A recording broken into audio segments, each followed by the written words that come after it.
En Los Pellines, hermoso y tranquilo sector rural, a pocos kilómetros de la ciudad de Valdivia, al sur de Chile, se ubica el Taller de Nosotros, encuadernación, serigrafía y papel. Aquí jugamos a aprender y crear, y lo aprendido y lo creado lo compartimos en estas expediciones lectoras.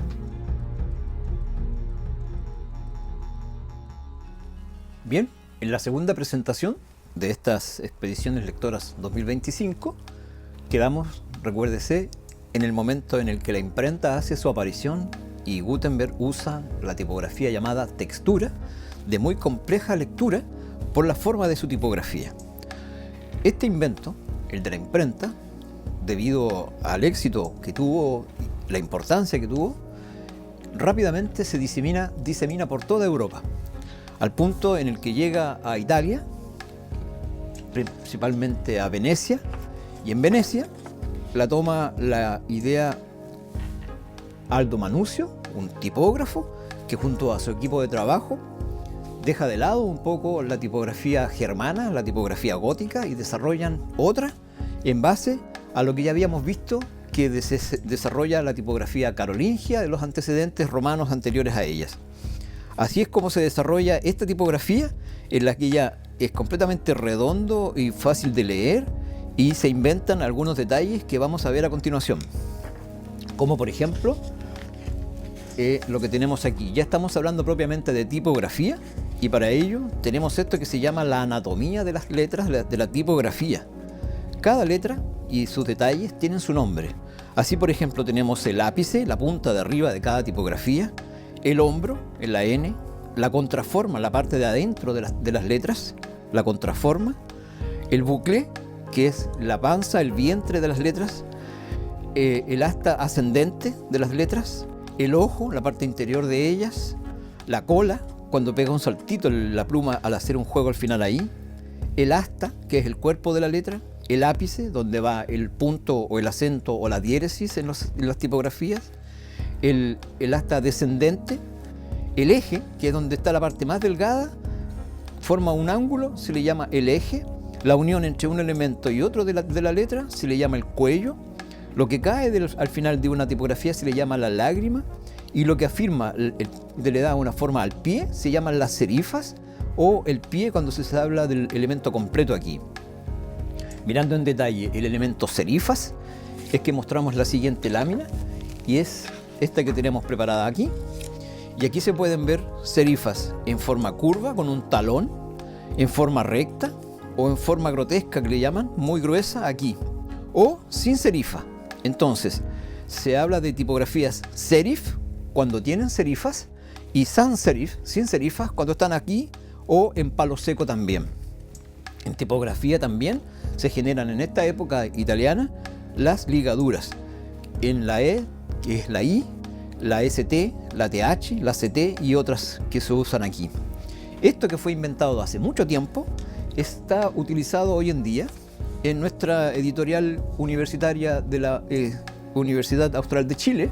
Tenemos aquí, por ejemplo, para mostrarles un texto tomado de este libro, y podemos ver aquí que ellos, a pesar de la modernidad, ocupan también las ligaduras provenientes de esta muy antigua manera de hacer, la ST, la CT, ocupando unas ligaduras de muy antigua herencia. Luego del mundo italiano, la tipografía, el desarrollo de la tipografía pasa al mundo francés, y es así como Garamond, un tipógrafo francés, desarrolla esta tipografía que es conocida hoy en día como la Garamond. Si está escrita en forma normal, no tiene mayor detalle que la redondez y cuadratura de sus letras, pero cuando se hace en cursiva, tiene un detalle estilístico en la Z, que se reconoce aquí. Solamente lo encontramos en la cursiva y solamente en la Z.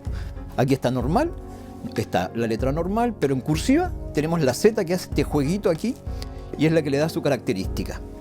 ¿Y cómo nos relacionamos con ella hoy? En el hecho de que la Universidad Austral de Chile, durante mucho tiempo, ocupó en su logotipo la tipografía Garamond, en normal, en la parte de arriba, y en cursiva, la parte de abajo, y la reconocemos por el juego extraordinario que hace la Z aquí. La Garamond de muy antigua herencia, también ocupada en el mundo presente, en Chile.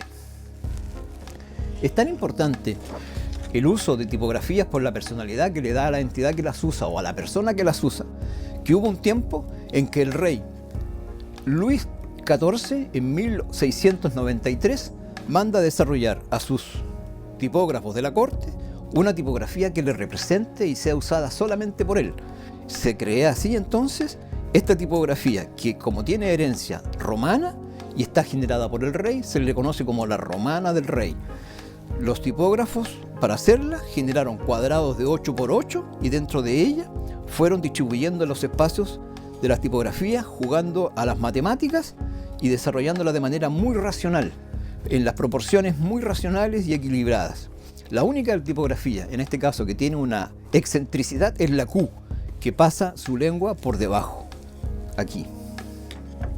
Aquí se notan los trabajos que hicieron los tipógrafos para el momento de desarrollarla.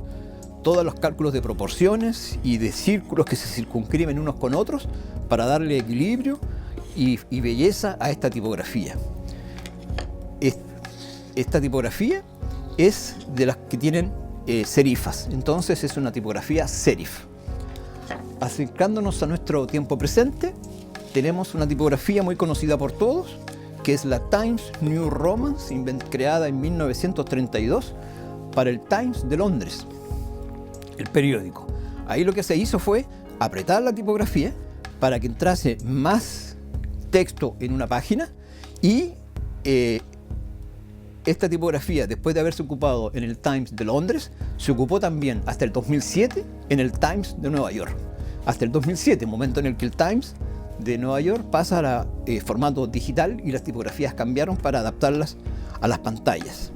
Esta es la tipografía más ubicua o que se encuentra presente en mayor cantidad en todo el mundo, porque cuando comenzó la aparición de los ordenadores, de los computadores, se ocupó esta tipografía para las pantallas, la Times New Roman. Luego se inventa en 1957 una tipografía que busca limpiar el mundo del diseño gráfico y se crea la Helvética. 1957 en Suiza, y es una tipografía sin serifa, sin nada de adornos, lo más simple posible para decir exactamente lo que se quiere decir sin ningún adorno ni nada que la distraiga. Así entonces se generan, en base a esta tipografía, este tipo de publicidades, en el que ya no hace falta decir nada más que solamente el nombre, Jeep, siendo en la tipografía helvética, sin ningún adorno, no necesita decir nada más acerca de él. Lufthansa, Toyota, Motorola, GM, BMW, Panasonic, todas en helvética. Se dice que la helvética vino a limpiar el mundo del diseño gráfico en el mundo. También es una de las tipografías más ubicuas que se encuentran en mayor cantidad en el mundo presente. Llegamos finalmente a una tipografía cuestionada, muy denostada en el mundo gráfico. Los diseñadores gráficos dicen que esta es una tipografía que no es tipografía, se llama la Comic Sans, se ocupó para los computadores y romper un poco el esquema de la Arial que se ocupó en ese momento, y se sacó del globo de los cómics de Batman, de Superman, y se escaneó y se ocupó. Pero se dice que no es una tipografía porque no tiene equilibrio en sí misma. La G, por ejemplo, el ángulo de la G está chueco con respecto a todas las demás, y las proporciones y la chuecura de unas con otras la hacen una tipografía que no es tipografía. Lo dejamos hasta aquí y nos preparamos para saltar a nuestro tercer capítulo y terminar hablando de las tipografías en Chile hoy.